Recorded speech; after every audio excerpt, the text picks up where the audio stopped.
disais par rapport au prédiabète, alors on va essayer de définir un petit peu, c'est-à-dire le prédiabète, mais en même temps on va regarder un petit peu les études qui se sont intéressées donc à cette anomalie qu'on voit habituellement chez les sujets qui présentent essentiellement donc un morphotype androïde, et de dire maintenant quelle est la place des thérapeutiques dans le traitement du prédiabétique. Alors donc tout d'abord, un petit rappel juste par rapport à la définition. Comme vous le savez, donc quand on parle de prédiabète, ça englobe deux choses. On peut être éventuellement devant une anomalie, donc c'est ce qu'on appelle l'anomalie habituellement, c'est-à-dire une hyperglycémie modérée à jeun, et dans lesquelles, là, essentiellement, c'est la glycémie à jeun qui se situe entre un 10 et un 26, ou bien on peut être tout simplement dans l'intolérance au glucose. Et dans la majorité des cas, ce qu'on a au fait, c'est beaucoup plus les intolérants au glucose. Et l'intolérance au glucose, c'est la définition que vous connaissez après à GPU, quand la glycémie postprandiale est donc se situe entre 1,40 et 2 grammes. Maintenant, il y a une autre définition aussi qui nous permet aussi de classer le prédiabétique, c'est essentiellement l'HbA1c. Et dès lors que vous avez donc une HbA1c entre 5,7 et 6,5, on peut déjà parler de prédiabète. Donc ça, c'est par rapport tout simplement la problématique de définition. Alors quand on regarde un petit peu maintenant la prévalence, c'est que pourquoi on s'intéresse à cette question, c'est déjà par rapport à la fréquence qui est élevée. Alors regardez un petit peu, on vous a parlé donc des détails sur la prévalence du diabète, mais si on regarde un petit peu donc par rapport à la fréquence du prédiabétique, quand même, c'est très important. Et là, vous voyez le nombre, 7,3% de la population mondiale qui présente quand même un prédiabète. Et là, vous voyez donc la projection vers 2045, c'est que ça va encore augmenter. Et le problème qui se pose, c'est essentiellement la transition du prédiabétique vers le diabète. Ça veut dire que ce sont des personnes qui vont évoluer éventuellement vers le diabète sucré. Alors si on s'intéresse maintenant par rapport au continent, là vous voyez que nous, c'est-à-dire donc le Maghreb, on est classé avec le MENA, et là vous voyez quand même que la fréquence elle est très élevée. Elle se situe quand même à 8,8 de prévalence par rapport aux intolérants et pour les personnes prédiabétiques. Donc ça sous-entend que quand même le prédiabète est un problème de santé publique. Alors quelle est l'histoire naturelle? Un prédiabétique, qu'est-ce qu'il peut faire? Ce qu'on vous dit habituellement, c'est que 50% des prédiabétiques vont malheureusement devenir diabétiques. Et si on voit par rapport, c'est-à-dire pour ceux qui bénéficient d'une bonne hygiène et peut-être parfois d'une intervention pharmacologique si c'est nécessaire, on peut normaliser ça dans 25%. Et vous voyez qu'on peut rester intolérant dans 25% des cas. Mais ce qu'il faut retenir, c'est que la progression essentielle vers le diabète de type 2 qui est importante et qui se voit dans 50% des cas. Alors pourquoi parler du prédiabète? Parce que tout simplement, ça rentre dans l'histoire du diabète de type 2. Et là, vous voyez que le diabète de type 2, c'est que tout simplement, à partir de chiffres qui définissent déjà le diabète, c'est-à-dire de 1,26 ou bien avec l'hémoglobine glyquée de 6,5. Mais quand on voit avant, alors là, vous voyez que le patient, il passe par cette transition qui est l'intolérance au glucose, où parfois il peut faire une hyperglycémie modérée à jeun et qui peut rester pendant pratiquement 10 ans. Donc, vous voyez quand même, c'est important. Et si on s'intéresse à l'histoire naturelle sur le plan physiopathologique, alors regardez un petit peu ce qui se passe chez le patient prédiabétique, c'est que tout simplement, on va assister à un problème d'insulinorésistance. Alors le pancréas, il va essayer un petit peu de faire face à cette insulinorésistance en augmentant ses capacités sécrétoires. Et dans ce cas-là, qu'est-ce qu'on va assister? Donc, il y aura tout simplement avec le temps un déclin de l'insulinosécrétion. Et dès lors qu'on a 50% des cellules bêta qui ne travaillent plus, donc le patient, il passe vers le diabète sucré. Alors c'est pour vous dire qu'il y a beaucoup d'anomalies. Et regardez, on a essentiellement non seulement le déclin de l'insulinosécrétion qu'on voit chez le patient prédiabétique, mais en même temps, il y a l'augmentation de l'insulino, donc du glucagon sécrétion. Et là, vous voyez quand même, c'est assez important. Et de même, on a même vérifié les patients qui sont prédiabétiques et on retrouve même que l'effet incrétine est diminué chez les prédiabétiques. Donc, il commence déjà à diminuer chez les prédiabétiques, d'où parfois, donc, il y a des études qui se sont intéressées à l'utilisation des incrétines chez les prédiabétiques. Alors regardez un petit peu si on s'intéresse maintenant au risque. Non seulement il y a le risque de faire un diabète, mais il y a aussi le risque de macroangiopathie. Ça veut dire qu'un prédiabétique, malheureusement, est exposé essentiellement aux complications cardiovasculaires. Et là, regardez, par rapport à la masse bêta-cellulaire, dès lors qu'on est dans le prédiabète, ça sous-entend qu'on a déjà, et là, regardez, c'est-à-dire donc pratiquement 70% Donc, il y a quand même donc 30% d'insulinosécrétion qui est déficitaire chez les prédiabétiques. Alors, regardez aussi l'intérêt de parler aussi des complications. Alors, vous savez bien que quand on parle du diabète, c'est à partir du chiffre de 1,26, 50% des cellules bêta qui ne fonctionnent plus. Là, c'est les complications microvasculaires qui commencent à partir du chiffre de définition du diabète sucré. Mais regardez au fait les prédiabétiques. Les prédiabétiques sont exposés aux complications macro-angiopathiques. Ça commence déjà chez le patient, bien sûr, intolérant au glucose, ou celui qui fait beaucoup plus l'hyperglycémie, c'est-à-dire qui fait l'hyperglycémie modérée à jeun, mais ce sont plutôt les intolérants qui font plus de complications macrovasculaires. Donc, de ce fait, au jour d'aujourd'hui, qu'est-ce qu'on fait? Si on est dans le diabète, effectivement, on traite par les médications que vous connaissez, mais si on est dans le prédiabète, on s'intéresse essentiellement à la prévention. Et la prévention, ceci dit, est-ce que réellement je vais aller vers les règles hygiéno-diététiques ou bien je pourrais éventuellement donner des médications qui pourraient éventuellement freiner ou bien ralentir la progression vers le diabète. Alors l'histoire naturelle du prédiabétique, c'est celle-là. Ça veut dire que ça commence, j'ai dit, l'intolérance et la glycémie postprandiale. Et si je parle de la glycémie postprandiale, rappelez-vous donc, on vous a toujours dit que la glycémie postprandiale est considérée comme un marqueur de risque cardiovasculaire. Et là, vous voyez, donc, dans les études, on a corrélé entre le risque de la macro, c'est-à-dire de l'HGPP, et le risque donc cardiovasculaire. Alors donc, à partir de là, c'est à partir de là qu'on a considéré, si on voit les sujets qui ont une hyperglycémie modérée à jeun, ou bien les intolérants, ou bien les diabétiques, là, vous voyez que les intolérants aussi font des complications macro-angiopathiques. Il y a eu aussi une belle étude, c'est l'étude Whittle Study, qui s'est intéressée essentiellement donc aux prédiabétiques, plus de 18 000 quand même sujets, et on a trouvé, donc on les a suivis, et regardez, la mortalité cardiovasculaire chez les intolérants au glucose, elle est multipliée fois 2. Et c'est toujours le risque par rapport essentiellement. Bon, c'est vrai que le patient prédiabétique, c'est déjà un sujet qui a quand même un syndrome métabolique, mais en même temps, c'est un sujet qui a des GPP qui sont élevés. Alors, vous savez très très bien comment expliquer le rôle de ces complications macro-angiopathiques. C'est par le biais essentiellement des fluctuations. Donc là, vous voyez que ça va entraîner le stress oxydatif avec l'augmentation des radicaux libres, et ça va entraîner tout simplement une dysfonction endothéliale, et cette dysfonction endothéliale avec un état inflammatoire qui va entraîner donc tout simplement des dommages vasculaires, une toxicité vasculaire qui fera le lit vers l'athérosclérose. Maintenant, la question qui se pose, le prédiabète et le diabète, ce sont des conditions dans lesquelles le dépistage quand même est important. Et là, on vous dit que la durée de l'hyperglycémie, c'est un facteur qui est prédictif donc des événements défavorables. Et c'est pour ça qu'on s'intéresse maintenant aux prédiabétiques et on se dit, est-ce qu'il ne faut pas peut-être proposer des interventions qui permettent non seulement de réduire le risque de passer au diabète, mais aussi de réduire la c'est-à-dire donc mortalité. Alors maintenant, on va s'intéresser à l'impact de l'exercice physique et de l'hygiène de vie.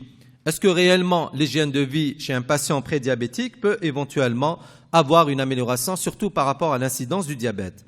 Alors de ce fait, pour parler de ça, alors on sait très très bien qu'il y a une bonne corrélation entre le BMI, le niveau de le BMI et le risque de faire du diabète. Là, vous voyez, dès lors qu'on a un BMI quand même qui dépasse les 30 à 40, donc là, vous voyez qu'entre 30 et 40, j'ai le risque de diabète qui est de 10%. Et plus mon BMI est élevé, plus le risque de diabète quand même est élevé. Donc à partir de là, on s'est dit, ça serait quand même intéressant de voir quel est réellement l'intérêt de faire maigrir le patient. Et donc, si je vais essentiellement faire maigrir à travers un régime hypocalorique, ça me permettrait quand même peut-être de réduire l'incidence du diabète. Donc, de ce fait, il y a des études. Et les études, vous les voyez, il y a plusieurs études. Alors là, vous voyez que ce sont des études soit américaines, soit des études aussi. Il y a beaucoup plus les Asiatiques qui ont travaillé sur ça. Et on a aussi même une étude quand même donc japonaise. Alors vous voyez que ce sont des études qui se sont intéressées à l'intérêt tout simplement des règles hygiéno-diététiques et du mode de vie sur essentiellement le risque de faire un diabète. Là, vous voyez les résultats. Ce sont des études avec une population quand même, donc un échantillon différent, mais quand même qui est représentatif dans toutes les études. Mais vous voyez que dans la majorité des cas, on a quand même une réduction de l'incidence quand même du pourcentage de faire le diabète qui dépasse les 40% juste à travers les règles hygiéno-diététiques. Alors en détaillant ça, il y a cette étude DPP. C'est une étude au fait américaine. Et là, regardez, il y avait 3 bras, plus de 3200 patients donc qui étaient dans le prédiabète. Qu'est-ce qu'on a fait? Soit on a proposé tout simplement les règles hygiéno-diététiques, soit on a donné de la metformine, ou bien on a donné du placebo. Et là, regardez, tout simplement, on a été regardé donc par rapport à l'incidence du diabète, c'est-à-dire à travers ces interventions. Alors, qu'est-ce qui ressort de ces interventions? C'est que si on propose tout simplement des règles hygiéno-diététiques, ça permet quand même de réduire le passage du diabète de 58%. Quand même, c'est intéressant. Si je vois par rapport à l'intervention de la metformine, c'est quand même, donc c'était à peu près donc de 31%. Alors, dans ces études, qu'est-ce qu'on a fait? Donc, ça veut dire que l'intervention essentielle des règles hygiéno-diététiques était meilleure que par rapport à l'intervention avec la metformine. C'est ça, au fait, c'était ça le résultat de cette étude. Et voici ce qu'on a utilisé. On a utilisé de la metformine 850 2 fois par jour. Et regardez qu'est-ce qu'on a vu comme but. C'est de faire maigrir le patient avec donc une réduction de 7% de son poids en lui proposant de l'activité physique, un régime hypolipidique et bien sûr, dans le bras placebo, on avait aussi proposé de l'exercice physique et de la diététique.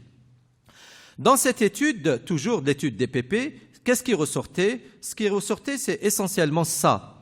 Alors, il y avait une corrélation avec l'âge. Ça veut dire que les répondants étaient beaucoup plus par rapport aux sujets qui étaient âgés plus de 60 ans. Plus on est dans l'âge supérieur à 60 ans, il y a une corrélation avec le niveau de risque de faire un diabète. Donc, ça veut dire que les sujets qui ont bien répondu, essentiellement sous régime, c'était les sujets qui dépassaient les 60 ans. Et si on regarde maintenant par rapport au poids, alors ce qui est intéressant, c'est de regarder aussi, c'est ça, c'est qu'il y avait aussi une corrélation avec le poids. Et là, vous voyez que ici, il y avait quand même un intérêt de dire que les patients, la réduction était ici de 65%, ici entre 30 et 35, elle était de 61%, et ici elle était pratiquement de 50%. Ça veut dire que si je vois, ça c'est par rapport donc l'intervention ici avec le régime. Donc ici c'était intéressant, ça veut dire qu'il y a une nette aussi diminution, plus le sujet il est obèse, plus quand même l'intervention du régime et de l'activité physique était intéressante. Alors, dans l'étude DPP, on a suivi aussi les malades pendant 10 ans et de regarder est-ce que cet effet est persistant. Et résultat, c'est la même chose. Ça veut dire que cet effet, si on voit l'effet de lifestyle, certes, c'est-à-dire il y a une perte un petit peu de cet effet, mais au fait, il est meilleur que par rapport aux autres paramètres. Ça veut dire qu'il y a un intérêt quand même de proposer des règles hygiéno-diététiques. Alors, dans cette étude aussi, il y avait une population féminine. Et là, la réponse, c'était par rapport à les femmes qui avaient des antécédents de diabète gestationnel. Qu'est-ce qui a été remarqué? Il a été remarqué que la progression vers le diabète était beaucoup plus fréquente chez les femmes qui présentaient des diabètes gestationnels, ce qui est tout à fait logique. Plus on a un diabète gestationnel, plus le risque de faire le diabète est important. Et de même, dans cette étude, on avait démontré que le mode de vie intensif et la metformine, parce que ici, la metformine, chez les sujets qui étaient beaucoup plus avec intolérance au glucose et qui étaient donc avec femmes avec diabète gestationnel, avait tout simplement un intérêt par rapport, c'est-à-dire c'était efficace par rapport à la progression c'est-à-dire vers le diabète de type 2. Maintenant, si on regarde un petit peu les résultats de cette étude DPP, alors vous voyez, c'est que on a réduit le risque, la progression du diabète dans les prédiabétiques n'était seulement de 14% si on intervenait avec les règles hygiéno-diététiques. Par contre, avec la metformine, on avait 22% qui ont fait un diabète et 29% avec placebo. Alors, résultat de cette étude, oui, les règles hygiéno-diététiques, quand même, sont très intéressants chez les patients, les intolérants, et c'est ça, au fait, ce qu'on voulait dire dans cette étude. Une autre étude aussi, c'est une étude danoise. Et c'est une étude, au fait, ça s'appelle l'étude DPS. Et au fait, c'est une étude, on avait tout simplement, il n'y avait pas d'intervention pharmacologique, mais plutôt, regardez, il y avait du placebo, il y avait une intervention par rapport au régime. Et là, on se posait la question aussi, qui fait mieux? Réponse, c'est que, avec intervention diététique, on faisait quand même réduire l'incidence du diabète de plus de 50%. Quand même, c'est une étude qui vient conforter les données DPP. Et si on regarde un petit peu par rapport au niveau de baisse, et là vous le voyez essentiellement par rapport aux glycémies, c'est que quand on faisait de la diététique à ces intolérants, on améliorait nettement les glycémies à jeun, on améliorait nettement les glycémies 2 heures après, et on améliorait maintenant aussi l'insulinosécrétion. Donc vous voyez qu'on intervenait quand même sur les différents paramètres qui pourraient expliquer donc le risque de passer au diabète. Alors qu'en est-il maintenant par rapport au poids? Et là vous voyez que l'intervention essentiellement avec la diététique améliorait le poids de façon significative comparativement au placebo, améliorait aussi le tour de taille et il y avait même une amélioration par rapport essentiellement donc à la pression systolique et diastolique. Alors donc, dans cette étude, ce qu'on peut dire, c'est qu'il y a eu quand même avec le régime une perte de 3,5 kg et on a réduit l'incidence donc de 11%. Quand même, c'était très intéressant. Ça, c'est par rapport à cette étude. Et ensuite, il y a eu le follow-up. Donc, on avait suivi ces patients 3 ans après et on a trouvé que effectivement, le régime améliorait l'incidence ou la prévalence, bien sûr, le risque de faire un diabète de type 2. Une autre étude aussi, c'est l'étude chinoise. C'est l'étude d'Aking, Diabetes Prevention Study. Alors là, au fait, il y avait plusieurs bras, contrôle, placebo, diététique, exercice physique, et les deux en même temps. Qu'est-ce qu'il y a eu dans cette étude? Si on voit un petit peu les résultats. Alors dans cette étude, effectivement, si on donnait de la diététique, de l'exercice ou bien les deux, on faisait mieux que le placebo. Par contre, si on regarde dans les détails, alors là, au fait, on a vu que en comparaison, si je propose ici essentiellement de l'exercice physique ou bien les deux en même temps, c'est que ça donnait pratiquement pareil dans cette étude. Alors donc, c'est que oui, intervention, c'est intéressant. Donc là, vous voyez quand même l'intérêt par rapport au contrôle. Et là, le suivi, c'était après 20 ans. Donc on a suivi ces patients pendant 20 ans et on a vu que les patients qui étaient beaucoup plus dans le traitement, c'est-à-dire donc intensif, s'amélioraient mieux et avaient moins de risques de faire le diabète. De même que, regardez, 3 ans aussi, 23 ans plus tard, c'était la même chose. Donc, il y avait quand même un intérêt de faire baisser. Mais vous allez me dire que peut-être la population asiatique chinoise, elle est un petit peu différente par rapport aux nôtres, mais au fait, c'est une étude quand même qui est intéressante. Alors, toujours dans cette étude, et là, regardez, c'est que quand on revoit 6 ans de suivi, l'intervention avec essentiellement, c'est-à-dire la diététique et le régime, avait quand même réduit plus de 90% de risque de faire le diabète. Il y avait aussi dans cette étude 20% de réduction des complications cardiovasculaires et toute cause de mortalité de 38%. Quand même, c'était intéressant. Alors c'est pour ça, à partir de là, on s'est dit, oui, règle hygiéno-diététique, oui pour les prédiabétiques. Ensuite, il y a eu cette étude japonaise. Alors, une étude japonaise qui s'est intéressée essentiellement et là, ils ont fait la part des choses entre les sujets qui avaient une hyperglycémie modérée à jeun ou bien les intolérants au glucose.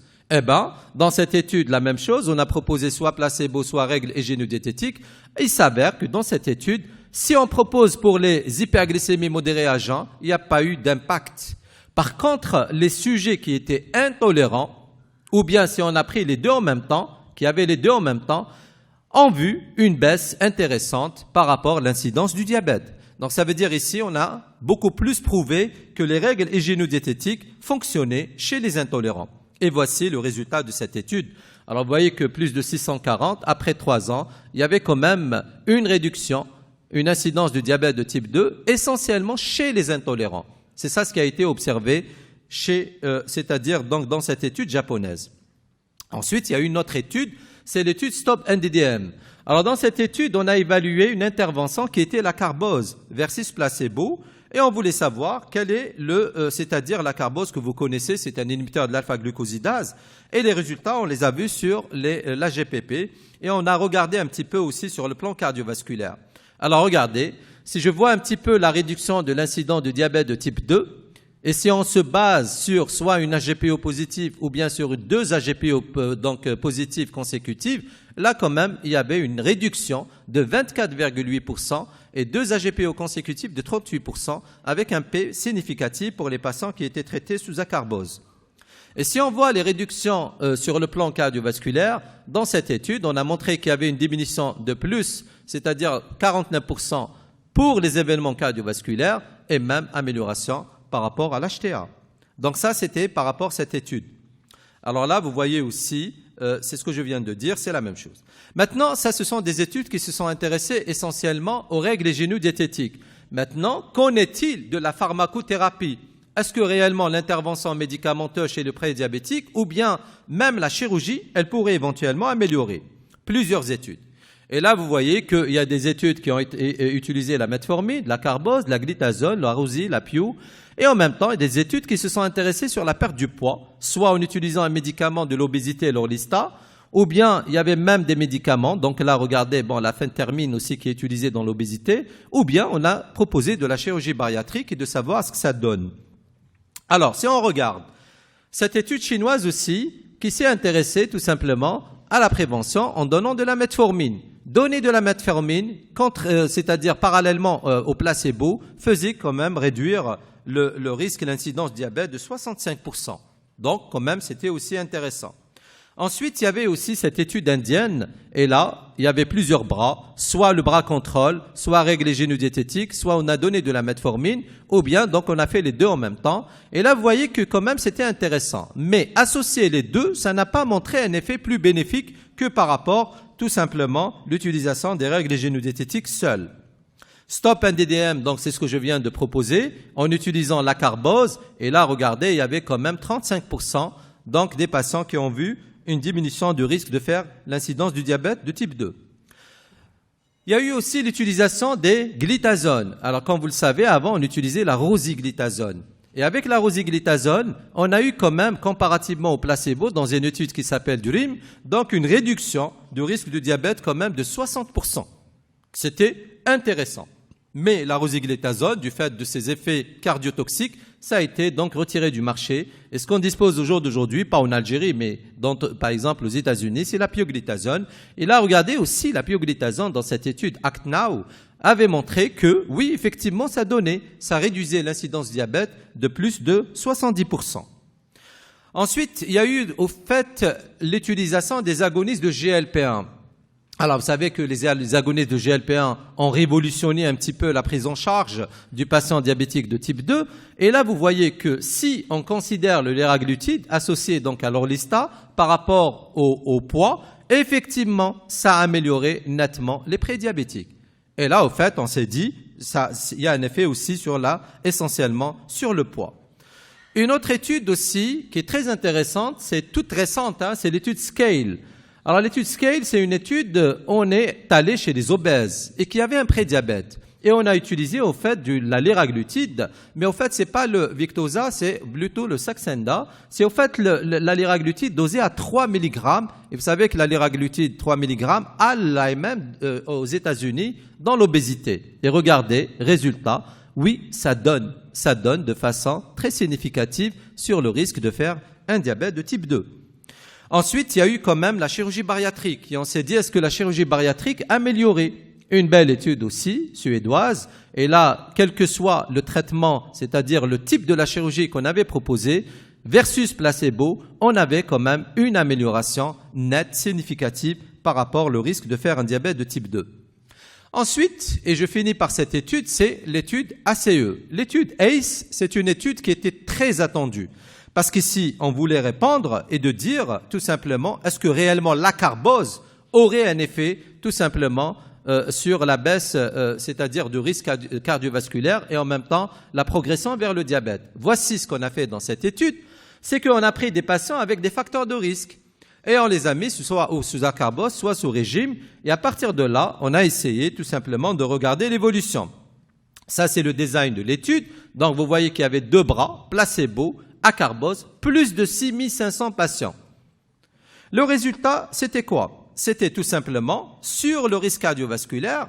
Donc, regardez, sur la baisse de l'HbA1c, c'est vrai qu'au départ, on avait une amélioration vers les 2 ans à 3 ans. Mais après, à 5 ans, ça rejoignit.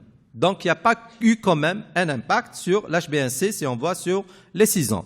Par contre, si on regarde un petit peu, et là, c'était de regarder le risque cardiovasculaire, là, vous voyez que ça se rejoint et c'était un échec total.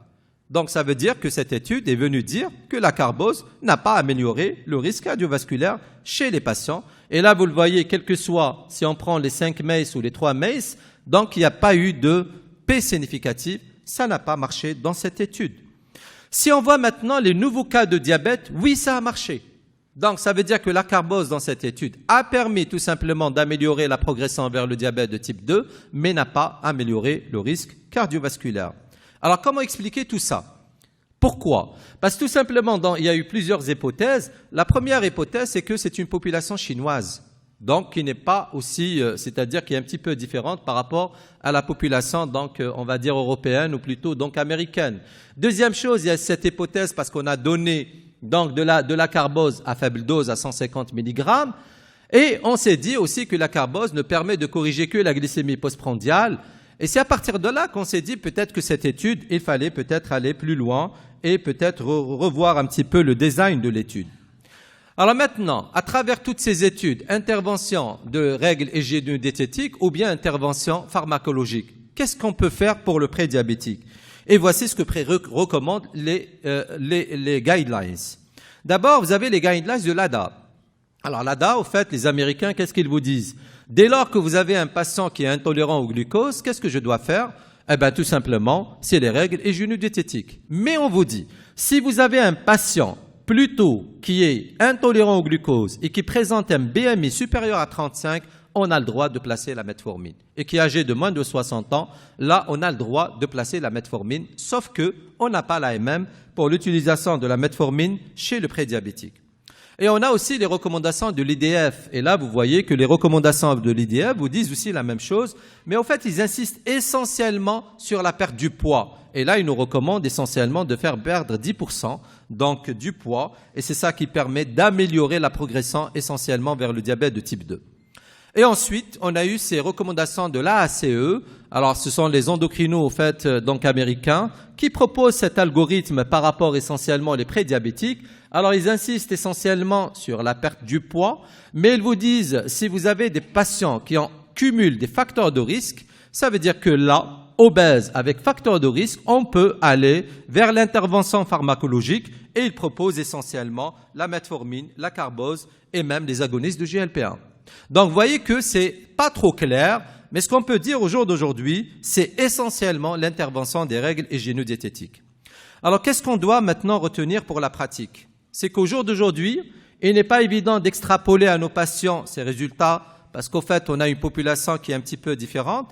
Les interventions pour obtenir une perte de poids de 5% chez les patients en surpoids ou obèses, une alimentation équilibrée et un exercice physique semblent raisonnables. C'est ça ce qu'on doit recommander essentiellement pour les prédiabétiques. Et au jour d'aujourd'hui, on vous dit qu'il n'y a pas d'argument pour proposer un traitement médicamenteux tant qu'on n'a pas encore de preuves. Vous voyez qu'il y a des études qui ont donné quand même un effet favorable par rapport à certaines médications, mais il y a d'autres qui n'ont pas donné. Et c'est pour ça que dans le futur, peut-être qu'il faut faire d'autres études pour s'intéresser à ça et de répondre à la question est-ce qu'on va réellement traiter le prédiabétique? Mais aujourd'hui, c'est essentiellement les règles hygiéno-diététiques. Je vous remercie.